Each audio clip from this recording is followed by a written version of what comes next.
చదవండి యెషయా గ్రంథము 50:10. ఒకసారి చదవండి యెషయా గ్రంథము 50:10. పావనమైన జీవన యాత్రలో క్షేమమునిచ్చే నీ కృప, పావనమైన జీవన యాత్రలో క్షేమమునిచ్చే నీ కృప. మీలో యెహోవాకు భయపడి ఆయన సేవకుల మాట వినువాడెవడు? ఇదొక ప్రశ్న, ఇదొక సవాలుతో కూడిన ప్రశ్న. మీలో యెహోవాకు భయపడి ఎవరు వింటున్నారండి సేవకుల మాట? ఏం బ్రదర్ సిస్టర్, ఎవరు వింటున్నారు మా సేవకుల మాట? ఎవరు ఎన్నెవరు ఉన్నారు ఈ కాలంలో? మేమే కాలం ఇస్తాము, మేమే దశమ భాగాలు ఇస్తాము, మేమే అన్ని చేస్తాము, మళ్ళీ నా మాట వినకుండా సేవకుల మాట వినేవాళ్ళు ఏమిటండి అనేవాళ్ళు లేరా? ఉన్నారా లేదా? ఇప్పుడు గమనించండి, నేను సేవకుల మాట వింటున్నాను ఉంటే చదువు పైకెత్తండి, మీకు మంచి గిఫ్ట్ ఇస్తాను. మీరు ఎవరైనా ఉంటే అలాంటి వాళ్ళు, అలాంటి మంచి వ్యక్తులు, నేను సేవకుల మాట వింటున్నాను బ్రదర్ నా వైఫ్ ఒకసారి నేను సేవకుల మాట వింటాను అన్నవారు ఎవరైనా ఉంటే చేతులు పైకెత్తండి, నేను మీకు మంచి గిఫ్ట్ ఇస్తాను. ఏమిటంటే ఇలాంటి పంపించేస్తాను. చెప్పండి, ఎందుకు మనం వాక్యం లేదు బ్రదర్? ఎందుకు మనం దేవుని సన్నిధికి వచ్చేది? అసలు ఎవరు దేవుని సేవకులు మాట్లాడతారు? దేవుడికి భయపడేవారు. భయం లేని వ్యక్తి సేవకులు మాట్లాడని కూడా ఆలోచిస్తారు. 2016 సంవత్సరం మదనపల్లి నుంచి సియోను పెంతుకోస్తారు ఒక 80 మంది, అంతా పురుషులే మా చర్చి రూట్లో సువార్త పరిచర్యకు వచ్చాడు. మొత్తం కొన్ని గ్రామాలు తిరగాలండి. మొట్టమొదటిగా మా ఏరియాకి వచ్చారు. మాకు ముందుగానే ఫోన్ చేశారు, చూశారు, సర్వే చేశారు. కొంచెం స్థలం బాగుంది, చర్చి బాగుంది, ఇక్కడ ఒక దినము నైట్ మీ దగ్గర రాసి తీసుకుంటామన్నప్పుడు సరే అని చెప్పేసి నేను మాటించి, ఎందుకంటే సేవకులు మనం ఆహ్వానించాలి, ప్రేమించాలి. ఆ రోజు వాళ్ళ సేవకులు వచ్చారు, వైట్ అండ్ వైట్ వేసుకోవడం, ఆయన జుబ్బా అంత ఆఫీసర్. డాక్టర్ గారు కూడా మదనపల్లిలో రవిపాల్ గారు అని చెప్పేసి ఏంటి డాక్టర్ ఉన్నాడు, ఆయన చిత్తూరు డిస్టిక్లో సూపరింటెండెంట్ ఆఫీసర్. అలాంటి ఆఫీసర్ కూడా వాళ్ళ సేవకుడు కూర్చొని ఉంటే చూడండి, గమనించాలి. వాళ్ళ సేవకుడు కూర్చొని ఉంటే ఇక అందరూ కూర్చుంటారేమో ఆఫీసర్లని నేను అక్కడ కుర్చీలు వేశాను. కుర్చీలు వేసి కూడా గమనించాలి, పరిశుద్ధాత్మ దేవుడు మన మధ్యలో ఉన్నాడు, యేసుక్రీస్తు వారి మాట వింటున్నారు. కూర్చొని మీరు కూడా సాధించి మధ్య వేశారు, కుర్చీ చేర్చి వేశారు. చేర్చి వేస్తే గమనించాలి, వాళ్ళ సేవకులు కూర్చొని ఉన్నప్పుడు వీళ్ళందరూ కూడా ఇట్లా రాజు దగ్గర ఒక భటుడు, ఒక పాలేరు చేతులు కట్టు నిలబడుకుంటారు కదా. Superintendent officer, Chittoor district Madanapalle government హాస్పిటల్లో ఆయన ఏంటి డాక్టర్. ఇప్పుడు చిత్తూరు డిస్టిక్ అంతా కూడా ఒక సూపరింటెండెంట్ ఆఫీసర్ అయిపోయాడు ఆయన, అన్ని హాస్పిటల్కు. అలాంటి వ్యక్తి కూడా సేవకులు కుర్చీ మీద కూర్చొని ఉంటే, సేవకులు కుర్చీ మీద కూర్చొని ఉంటే ఈ కూర్చొని సార్ మీరు కూడా అంటే కూర్చోలేదండి. ఆయన చేతులు కట్టుకుని నిలబడి చెప్పన్నా చెప్పన్నా చెప్పన్న గారు అన్నాడు. చాలా ఆశ్చర్యపడ్డాడు. దేవుడికి స్తోత్రం కలుగు. ఎంత ప్రేమ, ఎంత విధేయత, ఎంత తగ్గింపు. సేవకుడికి ఎంత వస్తుంది సపోర్ట్ వస్తే? ఆయనకి ఎంత జీతము? 1,00,000 దాటి ఉంటాడు. మా చర్చికి వచ్చే ఒక ఆమెకు 1,70,000 రూపాయలు జీతం. ఆమె ఏఎన్ఎంగా పనిచేస్తుంది కదిరి డిస్ట్రిక్ట్లో, కదిరి తాలూకులో. మరి సూపరింటెండెంట్ ఆఫీసర్ కనీసం 2 లక్షలైనా ఉండవా? 2 లక్షలు కలిగిన జీతం కలిగిన వ్యక్తి సేవకుడిని దగ్గర కూర్చొని కుర్చీలో పక్కన కూర్చోడానికి భయపడిపోయినాడు ఆయన. ఎందుకంటే వారు దేవుడి చేత ఏర్పాటు చేయబడిన వారు, దేవుడి చేత పిలువబడిన వారు, దేవుడి చేత ప్రత్యేకించబడిన వారు. కాబట్టి వారికి భయపడాలి అన్న వ్యక్తితో, అన్న మాట, అన్న ఆలోచనతో ఈయన ఫస్ట్ దేవుడికి భయపడ్డాడు కాబట్టి వారికి విలువిచ్చాడు. ఈయనకి భయం లేకుండా సేవకుడికి ఏమి విలువిస్తారండి? అందుకే ప్రభు అంటాడు, మీలో యెహోవాకు భయపడేవాడు ఎవరైనా ఉన్నాడా? ఒకవేళ ఉంటే అట్టివాడు దేవుని సేవకుల మాట వింటాడు. ఇప్పుడు నన్ను గమనించాలి. వెళ్ళాను, చక్కగా వాక్యం బోధించాను. దేని గురించి మాట్లాడే, దశభాగాల గురించి, వాటి గురించి, వీటి గురించి మాట్లాడలేదు. నేను మాట్లాడితే ఒక రకంగా అనుకుంటాను, సహాయం చేయమన్నవారు కూడా అన్న కూడా ఇంకొక రకంగా వాళ్ళు ఇదే పని పాస్టర్ ఇంకేం పని ఉండదు అన్నట్టు అనుకుంటారు. అసలు లోతుగా తెలియదు ఇస్తే ఆశీర్వదించబడతారని. గమనించారు. మంచి చర్చి, దాదాపు 150 మంది వచ్చారు చర్చి. పాస్టర్ పేరు వద్దులేండి, ఎందుకంటే అయ్యగారు దీన్ని యూట్యూబ్లో పెడతారు, అందరూ చూస్తారు కదా. 150 రూపాయలు కాలికి ఇచ్చాడు ఆయన. ఒక ఆన్లైన్ ప్రేయర్లో 1.25 గంట వాక్యం చెప్పాను. నాకు తెలిసి ఈ విషయాలండి. చక్కటి మెసేజ్. దేవుడు ఎవరిని కూడా బయటికి పోనివ్వకుండా నైట్ అంతా వాళ్ళు అలాగే కూర్చొని ఇంకా వినాలన్నట్టుగా దేవుడు అద్భుతంగా వాడుకున్నాడు. పరిశుద్ధాత్మ దేవుడు చక్కగా వాక్యం చెప్పి ఆన్లైన్ ప్రేయర్ అంతా అయిపోయింది. బయటకు వచ్చాను కూడా. బయటకు వచ్చిన తర్వాత ప్రేయర్ అయిపోయింది. ఉదయం నేను పాస్టర్ గారు మళ్ళీ బస్ స్టాండ్ నడుచుకుంటూ రావాలి. ఆటోలు ఉన్నాయి ఆ సంఘం తరపున. సేవకులు వచ్చారు, ఇద్దరు తీసుకెళ్ళి బస్ స్టాండ్లో విడిచిపెట్టారని చెప్పలేదు ఆయన. నెక్స్ట్ మేము నడుచుకుంటూ వస్తుంటే మాతో స్కూటీలో వస్తున్నామని తెలుసా, అయ్యగారు చక్కగా దేవుడు వాడుకున్నాడు, మంచి మెసేజ్ ఇచ్చారు అంటున్నాడు, కానీ బండి ఎక్కడ విడిచిపెడతాను అన్నది ఆయన. బండి ఎక్కడ విడిచిపెడతాను అన్నది ఆయన. గమనించాను. ఆ తర్వాత ఆ చర్చికి ఇంకొక అతను వచ్చాడు, ఇంకో పెద్ద చర్చి, దానికంటే ఇంకో పెద్ద చర్చి అతను వచ్చాడు. ఆల్రెడీ పేరు ఆయన విని మా చర్చి కూడా ఒక రోజు రండి అన్నాడు. మా చర్చి కూడా ఒక రోజు రండి ఆడికి వాక్యం చెప్పారు. ఆడ పెద్ద చర్చిలో కానీ తక్కువ జనం ఉన్నారు, బాగా దేవుడు వాడుకున్నాడు. ఆ తర్వాత ఆ సంఘస్థులు అందరూ కూడా నాకు సహాయం చేయడానికి ముందుకొచ్చారు. రెండవ చర్చి వెళ్ళాను కదా నేను. ఈ సంఘస్థులతో పాస్టర్ మాట్లాడేవాడు నాతో. ఆటో ఎక్కడేవాడు, బండ్లో కూడా ఎక్కించుకోలేదు, ఎవరు మాట్లాడుతులేమోనని. ఆ ఇంటింటి పూజారి అర్థం చేసుకుని ఆ పాస్టర్ అంటే ఇంటింటి పూజారి. రెండో చర్చికి తీసుకెళ్ళిన అతను ఆ పాస్టర్ ఏం చేశాడంటే నన్ను అసలు గోపురంలో పురుగు తీసాడు, తీసుకునేసాడు అంతే. తీసుకోపోయి సంఘంలో ఉన్న పెద్దలను తీసుకుపోయి వాక్యం చెప్పించింది. ఆయన నన్ను మా పాస్టర్ గారు చూసి ఆ రోజు మాకు అంతా వెళ్ళిపోయారు, చర్చిలోనే మేము ఉన్నాము, మంచి నీళ్ళు కూడా ఇవ్వలేదండి ఆ వ్యక్తి నాకు. పాస్టర్ గారు బాత్రూమ్ ఎక్కడ చూపించండి అన్నప్పుడు అవుట్ సైడ్ బాత్రూమ్ చూపించారు, చాలా గలీజ్గా ఉండదు. ఆ చీకట్లో సెల్ ఫోన్ లైట్ వేసుకుని వెళ్ళి వచ్చిన దినాలు ఉన్నాయి. అంత ప్రేమ కలిగిన వాడు అంటే అర్థం చేసుకోండి, ప్రేమ లేనివాడు అని అర్థం. ఆ తర్వాత ఈ చాలా వచ్చాడు కదా, ఉదయం నుంచి నా ఫోన్ నెంబర్ తీసుకొని నన్ను ఎత్తడం ప్రారంభించారు వాళ్ళు. ఆ ఏమైనా ఎవరు సేవకుండేది. ఒకప్పుడు మా తండ్రులు మేము స్మార్ట్ చేసిన సంవత్సరాలు ఉన్నాయి పాస్టర్ అక్కడ, మీరు వచ్చారంటే చాలా అద్భుతం ఇది, కాబట్టి మీకు మేము సహాయం చేస్తామని వాళ్ళు సుమారు 5 కుటుంబాలు నన్ను ఎత్తడం ప్రారంభించారు. ఎత్తడం ప్రారంభించి మళ్ళీ క్రిస్మస్ దినాన్ని నన్ను పిలిపించి వాక్యం చెప్పించారు. వాక్యం చెప్పించినప్పుడు నేను స్టేజ్ మీద కూర్చొని ఉన్నాను. ఆ పాస్టర్ నన్ను హీనంగా మాట్లాడినాడు. అందరూ సేవకులు కాదు, అందరూ దేవుని పిలుచుకుంటే వచ్చినవారు కాదు, డబ్బు కోసం వచ్చినాడు అని చెప్పేసి హీనంగా చూసి నన్ను ఎలా చూసాడు చూడారా.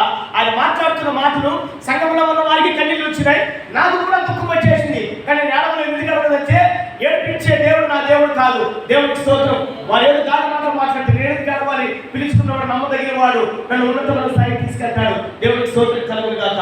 ఆ విశ్వాసం నాకు చూడారా. ఆ పాస్టర్ గారు నన్ను చాలా హీనంగా మాట్లాడి ఇంకా చాలా మంది విశ్వాసం దగ్గరికి వెళ్ళి, అతను కూడా జీతాన్ని పనిచేసిన వ్యక్తి ఆ చర్చిలో, గమనించారు. అంత హీనంగా మాట్లాడినాడు. సంవత్సరం తిరిగి తనకి ఆ చర్చిలో వచ్చి పక్క వెళ్ళిపోయాడు. సంవత్సరం తిరిగి తనకి నాకు లక్షల విలువ కలిగిన స్థలం వచ్చింది, ఇల్లు కట్టుకున్నాను, వృద్ధాశ్రమం పెట్టాను, 2 బండ్లు తీసుకున్నాను, ఉన్నతమైన స్థితికి వెళ్ళిపోయాడు. చప్పట్లు కూడా దేవుడు కనపరుచుకున్నాడు. నన్ను చిన్న చూపు చూశాడు, హీనంగా చూశాడు. అతని కళ్ళ ముందు దేవుడు నన్ను ఆశీర్వదించాడు. అతని కళ్ళ ముందు నన్ను ఆశీర్వదించాడు. అతని వెనుకున్న సంఘాన్ని బట్టి, అతని వెనుకున్న గమనించి ఆయన వచ్చిన జీతాన్ని బట్టి, అతని వెనుకున్న ఆయన సంపదను బట్టి నన్ను చిన్న చూపు చూశాడు. చివరకు ఆ సంఘంలో వచ్చి వెలువెట్టబడ్డాడు. చివరకు ఆ సంఘస్థులను కూడా అతను దుఃఖ పెట్టి బయటకు పంపించారు. చివరకు అతనికి వచ్చిన ఆ సంపాదన కూడా ఆగిపోయింది. బలహీనుడుగా బయటకు వచ్చాడు. అతని కళ్ళ ముందే దేవుడు ఆశీర్వదించాడు. కొన్ని సంవత్సరాల తర్వాత నన్ను కలిశాడు. బ్రదర్ సార్ అంటున్నా, సార్ మిమ్మల్ని దేవుడు బ్లెస్ చేశాడు సార్. మరి మిమ్మల్ని బ్రదర్ అన్నాను, మిమ్మల్ని బ్రదర్ అన్నాను. సమాధానం లేదు. సార్ మీ దగ్గర చాలా ఫోన్లు ఉన్నాయంట కదా, నాకు కోడి కావాలి సార్ అంటే, నా బ్రదర్ రేపేరా అన్న. నా ఫ్రెండ్ ఒక అతను ఉన్నాడు, సువార్త రాజే, అతను ఇక్కడ కలిసి వచ్చాడు. నేను వచ్చిన తర్వాత మా పాస్టర్ అలాగే చూసి ఏమి ఇక్కడ వచ్చాడు మరి ఇంటికని నేనే రమ్మన్నాను నేను గమనించాను. ఒక మంచి జాతి కోళ్ళు 5,000 విలువ కలిగిన కోళ్ళు 2 కోళ్ళు చంపించాను. దేవుడికి స్తోత్రం కలుగుగాలి. ఫ్రీగా మంచి భోజనం పెట్టారు, చక్కటి కానికిచ్చి ప్రేమతో పంపించారు. మన వెనక ఎవరైనా ఉండొచ్చు, వాడిని బట్టి ఎదుటి వాడిని మనం చిన్న చూపు చూడకూడదు. మనకి వెనక ఏదైనా ఉండవచ్చు, వాడిని బట్టి ఇతరులను చూడకుండా మనము చూడకూడదు. మనకి ఎంత బలమైనా ఉండొచ్చు, ఎంత ఆదాయమైనా ఉండొచ్చు, ఎంత ఉన్నతమైన స్థితిలో మనం కలిగి ఉండొచ్చు, కానీ ఎదుటి వాడిని మాత్రం చిన్న చూపు మనము చూడకూడదు. కూడా సౌలు రాజు చేసిన పని ఇదే. ఇశ్రాయేలు జనాంగం బట్టి, యూదా వారిని బట్టి గిబియోనులను చిన్న చూపు చూసి వారిని హతమార్చాడు. యెహోషువ చేసిన ప్రమాణమును మర్చిపోయాడు. దానిని బట్టి, ప్రేమ లేని తత్వాన్ని బట్టి, జాలి దయ కరుణ లేని తత్వాన్ని బట్టి సౌలు కుటుంబం చేత ఒకప్పుడు మంచి సాక్షి కలిగిన కుటుంబం, దేవుడి చేత ఆశీర్వాదం పొందిన కుటుంబం, దేవుడి చేత ఉన్నతమైన స్థితికి ఎదిగిన కుటుంబం, లాస్ట్కు ఆ కుటుంబం ఏ పేరు పెట్టి పిలువబడదంటే నరహంతకులకు సౌలు కుటుంబస్తులు. నరహంతకులకు సౌలు కుటుంబస్తులు. నరహంతకుడు అని చెప్పేసి కుటుంబంతా కూడా నరహత్య చేసినట్టుగా ఆ పేరుతో పిలువబడదు. కూడా మరి ఏం చేయాలి? ఈ పాప దోష నివృత్తి కొరకై మేము ఏమి చేయాలని చెప్పేసి దావీదు దేవుణ్ణి అడిగినప్పుడు ఒకసారి గిబియోనుని పిలిపించి విచారించు అన్నాడు. విచారించు అన్నప్పుడు వీళ్ళని గమనించాలి. అప్పుడు దావీదు గిబియోనుని పిలిపించాడు. చదవడం వాక్యం 21వ అధ్యాయం 3వ వచనం. రాజుకు దావీదు గిబియోనుని పిలిపించి పిలువనంపి, నేను మీకేమి చేయకూడదు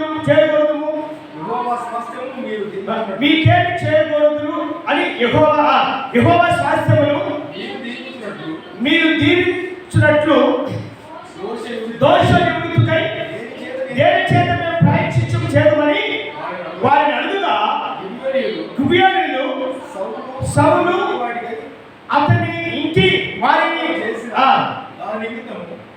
చేసిన దాని నిమిత్తము ప్రాయశ్చిత్తము కలుగుటకై వెంటైనను బంగారమైనను ఇశ్రాయేలులో మరి ఎవరినైనా చంపుటని దాన్ని మేము కోరుకోవటం లేదు. విషయం ఏంటంటే ఈ దోష నివృత్తి కొరకై, ప్రాయశ్చిత్తం కొరకై వెండిని కోరలేదు, బంగారు కోరలేదు. ఇశ్రాయేలు జనాంగం ఎవరిని చంపడానికి మేము ఇష్టపడలేదు. అయితే ఏమి కావాలని చెప్పేసి దావీదు అడిగినప్పుడు సౌలు ఇంటిలో ఉన్న వారిని 7 యవనస్తులను మాకు అప్పగించు అన్నారు. ఎంతమంది యవనస్తులంట? 7 యవనస్తులను మాకు అప్పగిస్తే మేము కొండ మీద ఒకే రీతిగా ఉరివేసి చంపేస్తామని చెప్పేసి ఈ గిబియోనులు కోరుకున్నారండి. ఇశ్రాయేలు జనాంగం కోరుకోలేదు, ఇశ్రాయేలు ప్రజలను కోరుకోలేదు. ఎవరిని కోరుకున్నారంటే ఎవరైతే ఆ యొక్క ప్రమాణమును మర్చిపోయి ఎవరైతే ఆ గిబియోనును హతమార్చారో వారి కుటుంబస్తులు మాత్రమే గిబియోనును కోరుకున్నారు. డబ్బు కోరలేదు, వెండి కోరలేదు, బంగారు కోరలేదు. ఇశ్రాయేలులో ఏ ఒక్కరు చంపడానికి కూడా వారికి ఇష్టం లేదు. కూడా సౌలు రాజు కుటుంబంలో ఉన్న వారి 7 యవనస్తులు మాకు కావాలి. ఇది చాలా బాధాకరమైన విషయం. కూడా ఇది చాలా దుఃఖపరమైన విషయం. ఇశ్రాయేలు కుటుంబంలో ఉన్నవారు యవనస్తులు, సౌలు కుటుంబంలో ఉన్నవారు 7 యవనస్తులు మాకు కావాలి అన్నప్పుడు ఎవరున్నారు అక్కడ? సౌలు కుమార్తె మెరాబు ఉన్నదా? ఆమెకు ఎంతమంది కుమారుడు? 5 కుమారులు ఉన్నారు. రెండవది ఉపపత్ని రిస్పా గారు. ఈమె రిస్పా తల్లి అన్నారు, చాలా మంచి తల్లి. ఈమెకి ఎంతమంది కుమారులు ఉన్నారంటే 2 కుమారులు ఉన్నారు. మొత్తం ఎంతమంది? 7. ఈ 7 దావీదు వారికి అప్పగించాలంటే బాధకరమే, కానీ తప్పలే. విచారకరమే, కానీ తప్పలే. దావీదు అంటే కరువు ఆగిపోవాలి. కరువుతో ప్రజలు అల్లాడిపోతున్నారు. ఆకాశము వర్షం ఇవ్వడం లేదు, భూమి మీద పంట పండలేదు. భయంకరమైన కరువు. రాత్రి చెప్పాను, జీతము మరణం. అంటే అర్థం ఏంటంటే కరువు, ఆర్థిక పరిస్థితుల్లో బలహీనం కావడం. దేవుడు బైబిల్లో 4 వాగ్దానాలు చేశాడు. ఎన్ని వాగ్దానాలు? 4 వాగ్దానాలు. మొత్తం బైబిల్లో ఎన్ని వాగ్దానాలు ఉన్నాయంటే 30,000 వాగ్దానాలు ఉన్నాయి. ఎన్ని వాగ్దానాలు ఉన్నాయి? 30,000 వాగ్దానాలు. ఈ 30,000 వాగ్దానాలలో బైబిల్లో శ్రేష్టమైన వాగ్దానాలు, భూలోక సంబంధమైన వాగ్దానాలు 4, ప్రణాళిక సంబంధమైన వాగ్దానము 5వ. ఈ 4 వాగ్దానాలు ఎవరికి వస్తాయి, ఎవరికి వర్తిస్తాయంటే గమనించండి. ఎవరైతే ప్రేమ కలిగి ఉంటారో, ఎవరైతే వాక్యానుసారంగా ఉంటారో, ఎవరైతే దేవుడికి భయపడి లోబడి దేవుడికి ఇష్టానుసారమైన జీవితంలో జీవిస్తూ ఉంటారో ఆ వ్యక్తులకు ఈ 4 వాగ్దానాలు వర్తిస్తాయి. ఏమిటి 4 వాగ్దానాలు అంటే గమనించండి. 1 ఆరోగ్యము, 2వది ఆస్తి, 3వది జ్ఞానము, 4వది సంతానం. ఏ కులము కానీ, ఏ మతము కానీ, ఏ జాతి కానీ ఇప్పుడు ఎక్కడైనా జన్మించింది, ఏ దేశంలో జన్మించింది, మానవ జన్మ ఎత్తి జీవిస్తున్న ప్రతి మానవుడికి ఈ 4 వాగ్దానాలు చాలా ప్రాముఖ్యమైనది. ఆరోగ్యం లేకుంటే ఏమంటారు? రోగి అంటారు. ఆస్తి లేకుంటే ఏమంటారు? దరిద్రుడు అంటారు. సంతానం లేకుంటే ఏమంటారు? గొడ్రాలు అంటారు. జ్ఞానం లేకుంటే ఏమంటారు? బుద్ధిహీనుడు, అజ్ఞాని, అవివేకి. గమనించండి. బైబిల్లో 4 విధములుగా దేవుడు వాగ్దానం చేశాడు. అవి విలోక సంబంధమైనవి. 5వ వాగ్దానం ఏమిటంటే బైబిల్ చెప్తుంది, నా రాజ్యమును నా నీతిని మీరు వెతకండి. ఈ 4 వాగ్దానములు మనకు కావాలంటే మొట్టమొదటిగా మన చూపు, మన హృదయము, మన ఆలోచన ఎలా ఉండాలి? దేవుని వైపు ఉండాలి. దేవుని రాజ్యం వైపు ఉండాలి. ఆయన వైపు చూసినప్పుడు ఏ కరువు ఉండదు, ఏ కొరత కూడా ఉండదు. సభలు దేవుడు ఆజ్ఞలు మీరాడు కాబట్టి, దేవుడు చేసిన ప్రమాణమును ఆ తప్పించాడు కాబట్టి, చులకనగా చూశాడు కాబట్టి వారి ఇంట్లో కరువు వచ్చింది. ఏమి కరువు వచ్చిందంటే పిల్లలు చనిపోతున్నారు. పిల్లల్ని కొండ మీద ఒకేసారి గురి తీయబడుతున్నారు. ఇంతకంటే భయంకరమైన సంఘటన ఇంకేముండదండి. అన్నీ ఉన్నప్పుడు కూడా ఆస్తి లేకుంటే ఇంతకన్నా భయంకరమైన సంఘటన ఏదుంటుంది? అన్నీ ఉన్నప్పుడు కూడా సంతానం లేదంటే ఇంతకన్నా భయంకరమైన సంఘటన ఏముంటుంది? అన్నీ ఉన్నప్పుడు కూడా ఏమండి జ్ఞానం లేదంటే ఇంతకన్నా భయంకరమైన సంఘటన ఏదైనా ఉంటుందా? అర్థమైందా? ఇప్పుడు ఆస్తి, జ్ఞానము, సంతానము, ఇంకొకటి ఏంటి? ఆస్తి, ఆరోగ్యం. అన్నీ ఉండగానే ఆరోగ్యం లేకుంటే రోగి అంటారు. కానీ బైబిల్లో ఒక రాసుకొని చెప్తాను కనుక ఒకసారి.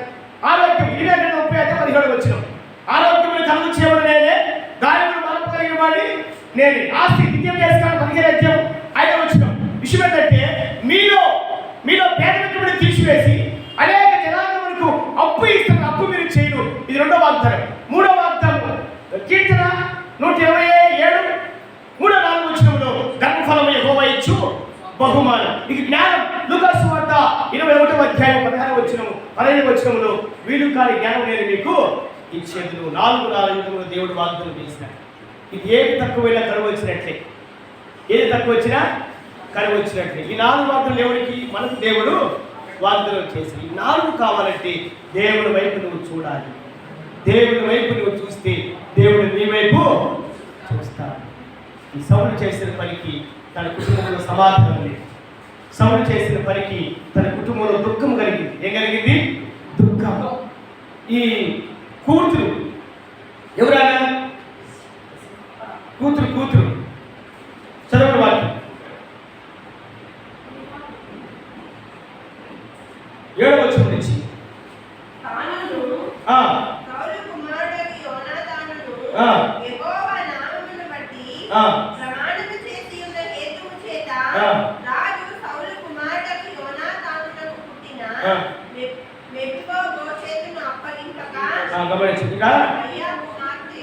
ఇద్దరున్నారు.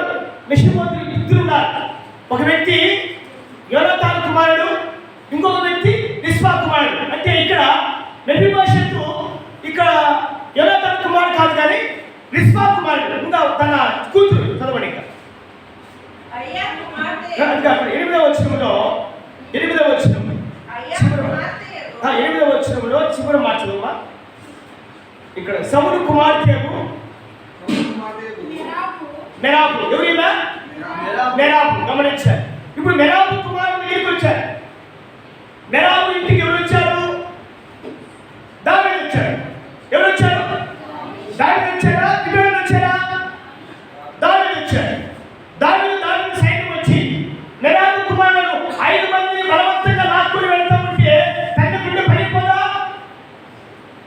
తల్లి గుండె రోదన చెందదా? 5 మంది పిల్లలను తల్లి ఏడుస్తుండగా, తల్లి దుఃఖపడుతుండగా బలవంతంగా తీసుకుని వెళ్ళిపోయాడు. దావీదు సైన్యం వచ్చి బలవంతంగా తీసుకెళ్లారు. అంతేనా? సైన్యం వచ్చారా? గిబియోను వచ్చారా?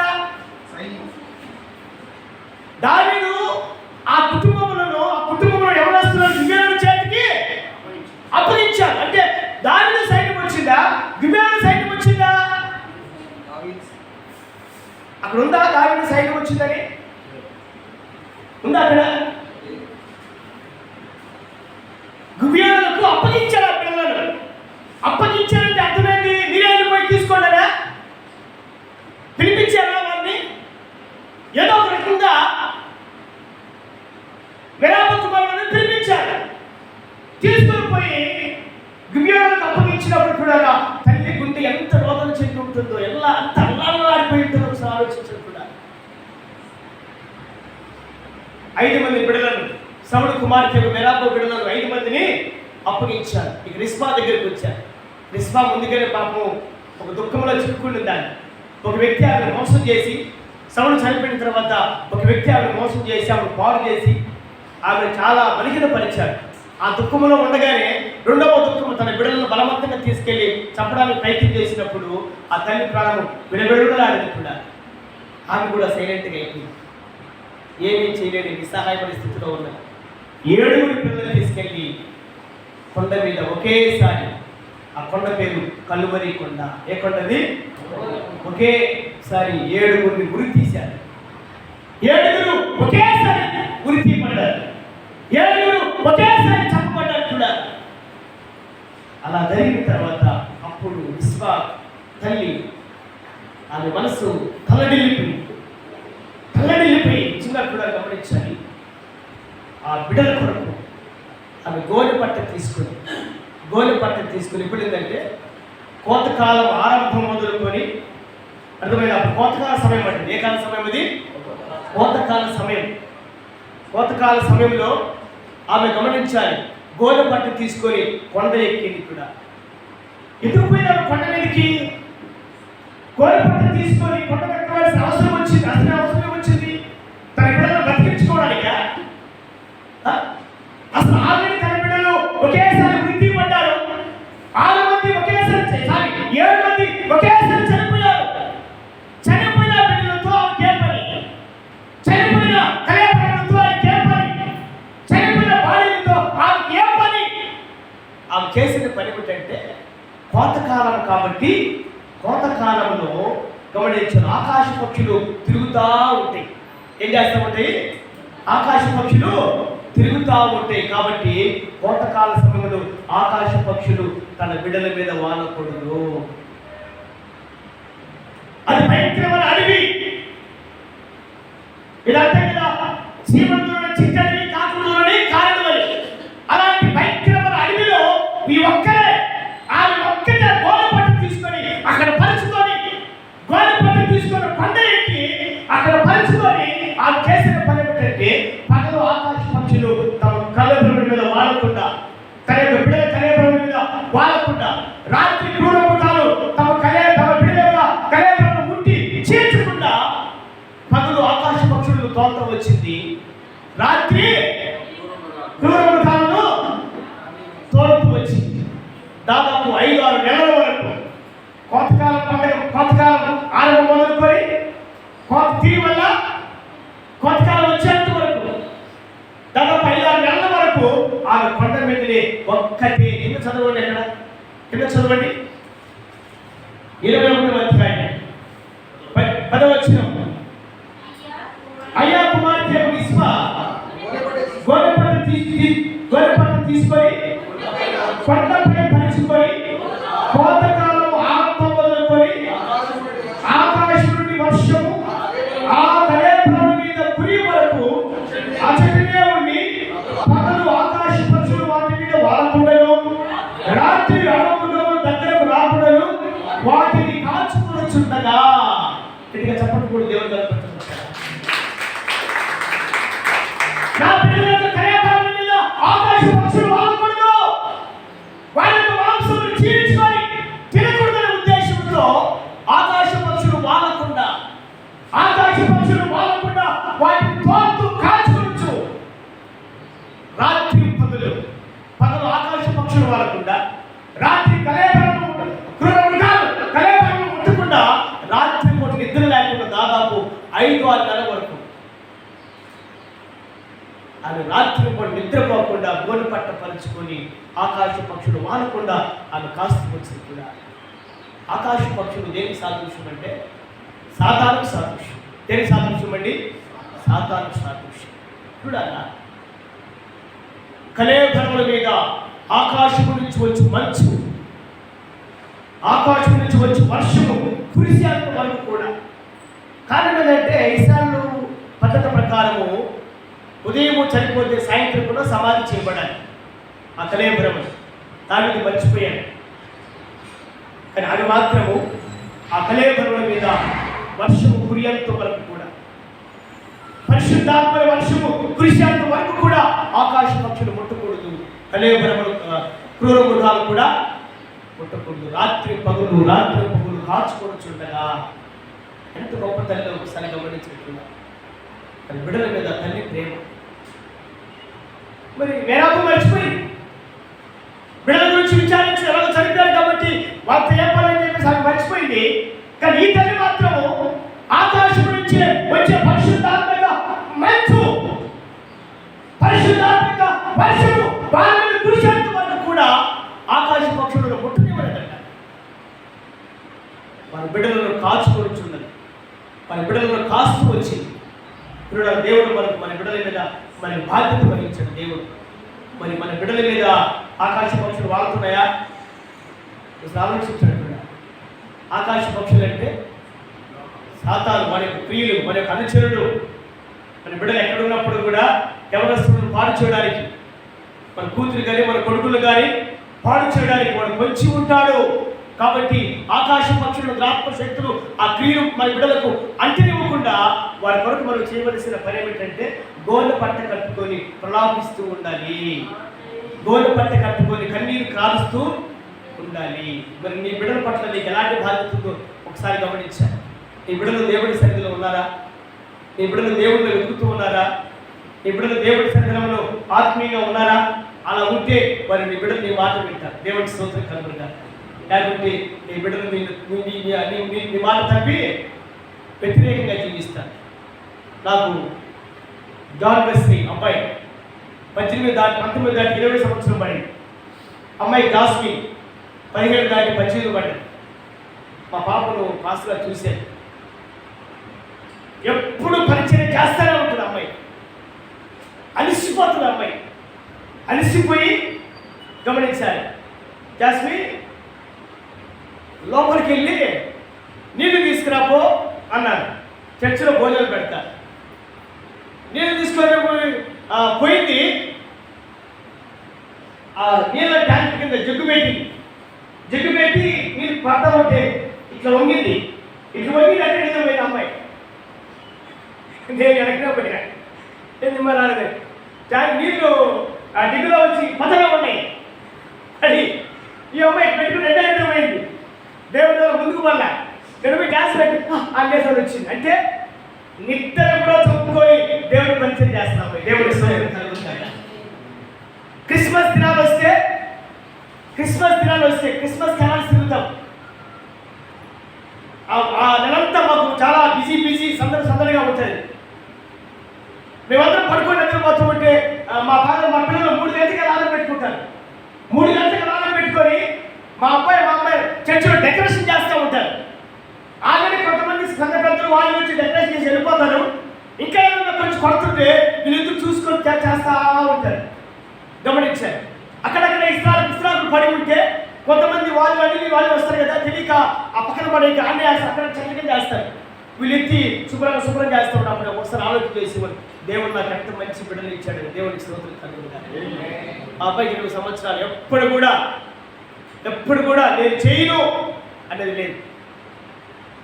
మా దగ్గర ముసలోళ్ళు ఉన్నారు, నేను అనాథ వృద్ధుల ఆశ్రమం పెట్టాను కూడా. ఆ పెద్ద ఆయన అయ్యగారు గారు చూశాడు, 92 ఏళ్ళు ఉంటాయి, మనిషి బాగా దిట్టంగా ఉంటాడు. మా పాస్టర్ గారు ఒక్కరోజు వలుగురు పెట్టి వచ్చేసింది అంతే. 3 రోజుల పైన కష్టమే మా పాస్టర్ గారికి వలుగురు పోవడం అంటే. ఒక వారం పోయినా ఇంకా కష్టం, ఎప్పుడు పొలగలేదు, ఎప్పుడు ఇంట్లోనే ఉండాలని తప్పదు. ఇంకా ఇప్పుడంటే ఇంకా ముసలోడు ఎక్స్ట్రా వచ్చాడు, కానీ ఒక ఆయన ఉన్నాడు ఫస్ట్ స్టార్టింగ్. పాస్టర్ గారు ఒక ఆయన ఉన్నాడు కదా, నువ్వు జాగ్రత్త చూసుకుంటావు, జాస్తి మా పాప ఇద్దరు ఊరికి వెళ్ళి వచ్చారు. ఒక రోజు అటు పోయి వచ్చారు. మా దగ్గర ఉన్న ముసలోడే చాలా గట్టిపుడు, మహా గట్టిపుడు అనమాట. ముసలోడే కానీ మహా ముదిరి అంటారు కదా. ఆ రోజు మా అబ్బాయి టీ చేత చేయడానికి, నాకు టీ చేత కాదు, మాకు అలవాటు లేదు, టీ మానేసింది. ఇప్పుడు ఏదైనా ప్రతి ఒక్కటి మా పాస్టర్ చేస్తేనే మేము దాన్ని స్వీకరిస్తూ ఉంటాం. ఏం చేసే ముసలి మెల్లగా నడుచుకుంటూ ఊళ్ళోకి వెళ్ళి కొంచెం దూరం వెళ్ళాలి, ఊరి చివరి మా చర్చి 2 టీ తాగాడు. అక్కడి నుంచి ముసలి కోసం మా అబ్బాయి ఇక్కడ భోజనం రెడీ చేసి పెట్టాడు. ఇట్లా ఆటో వేసుకుని ఒక్కరి టైం ఊరికి వెళ్ళాడు. ఆడ కటింగ్ చేర్చుకొని ఆడ 2 టీ తాగాడు. 2 టీ తాగి 50 రూపాయలు బజ్జీలు తినాడంట మనోడు. 50 రూపాయలు బజ్జీలు. ముసలాన్ని రాలేదు. నేను వేరే ఊరికి పెట్టిన ఫోన్ చేసినారా, ముసలాన్ని కనపట్లేదని. డాడీ చూడు అక్కడే ఉన్నాడు, చూడు ఊళ్ళో ఎక్కడ పోయినాడేమో, అమ్మలేదు కదా, టీకి ఏమైనా పోయినాడేమో, టీ పెట్టించినామంటే టీ పెట్టలేదు, భోజనం చేసి పెట్టుకున్నాడు, తను వస్తాను అని చెప్పేసి వాళ్ళకి ఫోన్ చేసిన. ముసలాడే వచ్చాడు, రాలేదన్నారు. వాళ్ళు ఎట్టిపోయాడు అబ్బా అని చెప్పి టెన్షన్ నాకు. ముసలాడు ఎట్టిపోయాడు పాపని. మళ్ళీ 3 గంటలకు వచ్చాడు. 3 గంటలకు వస్తేనే మా అబ్బాయి చక్కగా భోజనం పెట్టాడు. ఈయన బజ్జీలు ఫుల్గా తిన్నాడు కదా, మనోడు టీలు కాఫీ బజ్జీ తిన్నాడు. ఆ భోజనం తింటా దగ్గినాడు. దగ్గరికి ఇంక మోషన్ అయిపోయింది. అప్పుడే బండల మీదనే మోషన్ కూర్చున్నాడు. ఇంకా మా వాడు ఏం చేసినట్టే 20 సంవత్సరాల వయసు ఎవరుడు ఆలోచించారు. తన తల్లికే బిడ్డలు చూడాలంటే చాలా కష్టం. ఈనాడు నిజంగా చూడాలి. ఒకసారి గమనించారు, కన్న తండ్రికి తల్లికే పరిచయం చేయాలంటే బిడ్డలకు చాలా సీదరగా ఉంటుంది, అసహ్యంగా ఉంటుంది, గలీజ్గా ఉంటుంది. ప్రేమగా చూడాలి. వాళ్ళ మనల్ని చూడవచ్చు, తల్లిదండ్రుల బిడ్డలను ఎంత ప్రేమగా చూడవచ్చు, ఎంత పరిచయమే చేయొచ్చు. కానీ బిడ్డలు మాత్రం తల్లిదండ్రుల విషయంలో చాలా అన్యాయస్తులు అయిపోయారండి. మా అబ్బాయి ఏం చేసిందంటే ఆయన వెంటనే కూర్చున్న పనుల మీద జాగ్రత్తగా తీసుకెళ్లి బాత్రూంలో కూర్చోబెట్టి ఆయన బట్టలు విప్పి, అర్థమైందా, స్నానం చేయించి వేరే బట్టలు వేసి, అర్థమైందా, ఆయన కూర్చుని పెట్టిన శుభ్రంగా ఎత్తేసి క్లీన్ చేసి ఆ బట్టలను కడిగేసి నాకు ఫోన్ చేసి ముసలాడు వచ్చాడు. తాత వచ్చినాడు కానీ నాకు మంచి బహుమానం తీసుకొచ్చాడు అన్నాడు మా అబ్బాయి. ఏం బహుమానం తీసుకొచ్చాడు రా ముసలాయన? కృష్ణారాడు కదా మరుడు. ఏం తీసుకొచ్చాడు? ఏం బహుమానం కాదు, లిటిని కూర్చున్నాడు పనులంతా అన్నాడు. మరి ఏం చేసినామంటే కడిగేసినంటే. అప్పుడు నేను మనసులో సరే మంచిది అన్నాను. వాడి పొగలాడాను. పొగిడితే మళ్ళీ పైకెత్తాడేమో అని మనసులో అనుకున్న ప్రభా, నాకు మంచి కుమారుని ఇచ్చినావు. చెప్పడం కూడా దేవుడు కనిపిస్తుంది. మంచి ఓటు కుమారుడు నేను పరిచయం చేసి కుమారుని ఇచ్చావని చెప్పి చాలా సంతోషపడుతున్నా. నీ బిడ్డలు నీ మాట వినాలంటే, నీ బిడ్డలు నీకు లోబడాలంటే, నీ బిడ్డలు నీ పట్ల విధేయత చూపించాలంటే, నీ బిడ్డలు నీకు మంచి పేరు ప్రతిష్టలు తేవాలంటే మొట్టమొదటిగా నీ బిడ్డల మీద ఆ ఆకాశ పక్షులు వాడకుండా చూసుకోవాలి. నీ బిడ్డల మీద క్రూరమృగాలు దాడి చేయకుండా చూసుకోవాలి. ఈ విశ్వదారు తను ఆకాశ పక్షులు తన బిడ్డల మీద వాడకుండా, రాత్రి క్రూరమృగాలు తన బిడ్డల మీద దాడి చేయకుండా, రాత్రి పగలు నిద్ర ఆహారం లేకుండా మేలుకొని తన బిడ్డలను కాయించుండగా ఎంత ప్రేమ తండ్రి, ఎంత ప్రేమ కలిగిన వ్యక్తి అలిస్మా. నీ బిడ్డల కోసం నువ్వే ప్రయాసపడుతున్నావు, నీ బిడ్డల కొరకు నువ్వే చేస్తున్నావు. కాబట్టి నేను ఒకసారి ఏసారి గారు వాక్యం విన్నాను. దేవుడి సేవకు వచ్చిన కొత్తలో గుంటూరు ఏసారి గారి వాక్యం విన్నాను. ఆయన చెప్పాడు, నీ బిడ్డలు నీకు లోపడాలి, నీ మాట వినాలి, వారి ఉన్నతమైన స్థితిలో ఉండాలి, వారికి మంచి భవిష్యత్తు దేవుడు ఇవ్వాలంటే నీవు చేయవలసిన పని, నీ భార్య గర్భవతిగా ఉన్నప్పుడే ఆ కడుపు మీద చేయబెట్టి ప్రార్థన చేయి. ప్రభువా, నాకు ఈ జన్మిస్తున్న నా బిడ్డ ఆరోగ్యవంతుడు, జ్ఞానవంతుడుగా, నీకు లోబడే వ్యక్తిగా, నీకు భయపడే వ్యక్తిగా, ఒక ఉన్నతమైన పరిశుద్ధ స్థానంలో ఎదగాలని నువ్వు ప్రార్థన చేస్తే దేవుడు వారిని దీవిస్తాడు అని చెప్పాను. ఆ విధంగా నేను ఇప్పుడు గమనించాను. చాలాసార్లు నేను ప్రార్థన చేశాను. రెండవదిగా వాళ్ళు పుట్టినప్పుడు కూడా అప్పుడు గమనించాలి, నా బిడ్డలు మంచి భవిష్యత్తులో ఉండాలి, ఈ లోకంలో ధనధాన్యములు ఏది లేకుండా పర్వాలేదు, ఆత్మీయంగా బలం కలిగి ఉండాలి, తల్లిదండ్రుల విషయంలో సన్మానించే వ్యక్తులుగా ఉండాలి, గమనించాలని చెప్పేసి ప్రార్థన చేశారు. ఈనాటి దేవుడు నా బిడ్డలను అదే విధంగా ఆశీర్వదించాడు. దేవుని స్తోత్రం కలుగుగాక. ఒకనొక టైంలో ఈ యొక్క చర్చి, ఏ చర్చి, వైజాగ్లో ట్రీట్ లోదర చర్చి ఇస్పిట్ వచ్చిన తర్వాత 2 సంవత్సరాలు గడిచిన తర్వాత ఒకసారి మా పాపకు బట్టలు తీయడానికి కూడా నాకు అడ్డంకులు లేవు. గమనించి వేరే వ్యక్తి 400 రూపాయలు నాకు ఇచ్చాడు కూడా. 400 రూపాయలు ఇస్తే మా పాపను తీసుకొని టౌన్ అంతా తిరిగాను. టౌన్ అంతా తిరిగి ఎక్కడ పోయినా 1500, 1500, 1500 రేంజ్లో ఉన్నాయి, కానీ 400 డ్రెస్ లేదు, 400 రూపాయల డ్రెస్సు లేదు. గమనించాలి. మా పాపను మీద భుజం మీద చేసుకొని మెల్లగా ప్రేమతో మాట్లాడుతూ, ఒకప్పుడు మనం మంచి బట్టలు తీసుకున్నాం, ఒకప్పుడు మనం మంచి చెప్పులు వేసుకున్నాం, మంచి కేకు తింటా ఉన్నాం కదా యాస్మిన్, కాబట్టి ఇప్పుడు మనకు దేవుడు ఏది ఇస్తే అదే వేసుకోవాలని చెప్పేసి ఆ భుజం మీద చేసుకొని చాలా షాపులు తిరిగినట్టున్నారు. చాలా షాపులు తిరిగినప్పుడు కూడా గమనించాలి, 400 పైనే, కానీ 400 కింద డ్రెస్సులు లేవు. గమనించాలి. అప్పుడు నాకు దుఃఖం వస్తుంది. అప్పుడు మేము ఉదయం 10 గంటలకు వెళితే మధ్యాహ్నం 2-3 గంటల దాకా తిరుగుతానే ఉన్నాం. లేదు కూడా గమనించాలి. లాస్ట్కు ఒక డ్రెస్, అది వెల్వెట్ డ్రెస్ అంట కదా, దాన్ని ఏమంటారంటే ఒక రబ్బర్ టైప్ ఉంటుంది డ్రెస్ అనమాట. అది ప్రోగ్రామ్స్లో వాడతారు ఆ డ్రెస్. అది డ్రెస్ ఇప్పుడు అట్లే పెట్టిండారు. గమనించాలి. డ్యాన్స్ ప్రోగ్రాము ఉంటుంది కదా, పుట్టుకొమ్మలాగా. గమనించాలి. అలాంటి డ్రెస్సు దొరికింది. అది కూడా వాడు 600 రూపాయలు చెప్పాడు. 600 చెప్తే అప్పుడు ఎట్లా పట్ల ప్రభు తెలుసుకుని ప్రార్థన చేసి, బ్రదర్ 400 నాకు అక్కడ ఉన్నాయి, చిత్తమైతే ఈడు బ్రదర్ అని చెప్పేసి నేను అన్నాను. దేవుడు వ్యక్తితో మాట్లాడాం, కానీ ఆ 400 రూపాయల డ్రెస్సు తీసుకొచ్చిన తర్వాత పిల్లలు గమనించాలి. ఆ ఊళ్ళో డ్యాన్స్ ప్రోగ్రామ్స్ జరుగుతున్నాయి. చాలా మంది క్రైస్తవులను గమనించాలి. డ్యాన్స్ ప్రోగ్రామ్ ఉంటే చిన్నపిల్లల ప్రోగ్రామ్స్ నడుస్తూ ఉంటే అదే డ్రెస్సు క్రిస్మస్ రోజు వేసుకొని పోయింది, అదే డ్రెస్సు జనవరి 1 రోజు కూడా వేసుకొని పోయింది. అలాంటి దినాలు కూడా ఒకసారి అనుభవించాడు కూడా గమనించారు. కానీ నా బిడ్డలు, మా అబ్బాయి కానీ మా అమ్మాయి ఎప్పుడు కూడా ఈ దినాలు తీసి గమనించారు. మా పాస్టర్ గారు కూడా ఎప్పుడు నేను వస్తాను బట్టలకు ఆ తీసి అని చెప్పి రాలేదు. నేను ఏదైతే తీసుకోపోతానో అదే ఆమె కట్టుకున్నాను. గమనించి నేనైతే తీస్తానో అదే ఆమె ధరింప చేస్తుంది. గమనించి ఎప్పుడు కూడా ఆమె చెప్పుల విషయంలో కానీ, ఆమె కట్టుకున్న బట్టల విషయంలో కానీ నేను సెలక్షన్ చేసి తీసుకోకపోతేనే ఆమె ధరింప చేసుకుంటుంది. గమనించి నా బిడ్డలు కానీ, నా కుటుంబం కూడా నా మాట మీద కారణం ఏంటంటే, నా బిడ్డల మీద ఆకాశ పక్షులు వాళ్ళకు. మా ఊర్లో 2 కొట్టుకోట నాకు తెలియకుండా ఎప్పుడైనా రాండి, మన పాస్ గారి కొడుకు జాన్ వెస్లీ ఎలాంటి వాడంటే అన్ని జనులు కూడా నీ కుమారుడు చాలా మంచివాడు, ప్రతి ఒక్కరితో విధేయత కలిగి ఉంటాడు, మనిషి పట్టుకుంటాడు, బాగా చాలా లావుగా బలంగా అయితుంటాడు. గమనించారు. వాడు చెప్పు సైడ్ 10 నెంబర్ సైడ్. గమనించారు. అంత బలంగా అయితుంటాడు పిల్లలు. అయ్యా చూసారు కదా, మా అబ్బాయిని చాలా బలంగా ఉంటాడు, మా అమ్మాయి కూడా బాగానే ఉంటుంది. దేవునికి స్తోత్రం. కానీ గమనించాలి, పరిచర్యలో నేను దేవుని వారిని నేను మలిశాను, దేవుని పనులు మలిశాను. నేను చర్చి కడగాలి, కుర్చీలు తుడవాలి, బట్టలు ఉతకాలి, ప్రతి పని చేయాలి. ముఖ్యంగా ముసలి వాళ్ళకు మీరు బాగా చూడాలి.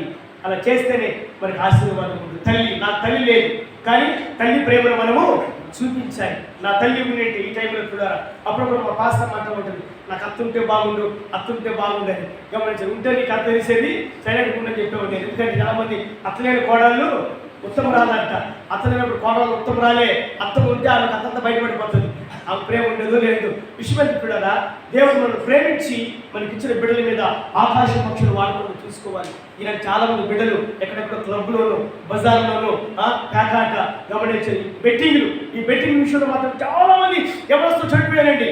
బెట్టింగ్లు గమనించే, త్రాగుడు, ఈ రకరకాల అలవాట్లకు బానిసైపోయి, ఈ ప్రపంచంలో సెల్ ఫోన్లకు బానిసైపోయి చాలా మంది ఎవరస్తులు పాడైపోయారు. కాబట్టి బిడ్డలా, అలాంటి ఎవరు బిడ్డలుగా నీకు ఉన్నప్పుడు నీ బిడ్డల మీద ఆకాశ పక్షులు వాడకుండా నువ్వు జాగ్రత్తగా ఉండాలి. నీ బిడ్డల మీద దూరపు కాలం ముట్టకుండా నీ బిడ్డలు కాస్తూనే ఉండాలి. నువ్వు ఎలా పెంచాలని బిడ్డలు? దేవుని వాక్యము చేత నీ బిడ్డలను పెంచాలి. బైబిల్లో ద్వితీయోపదేశకాండం 6వ అధ్యాయం ఒకసారి 16వ వచనం అనుకుంటాను. ద్వితీయోపదేశకాండం, ధర్మోపదేశ కాండం, తెలుగు కదా, ద్వితీయోపదేశకాండం. పావనమైన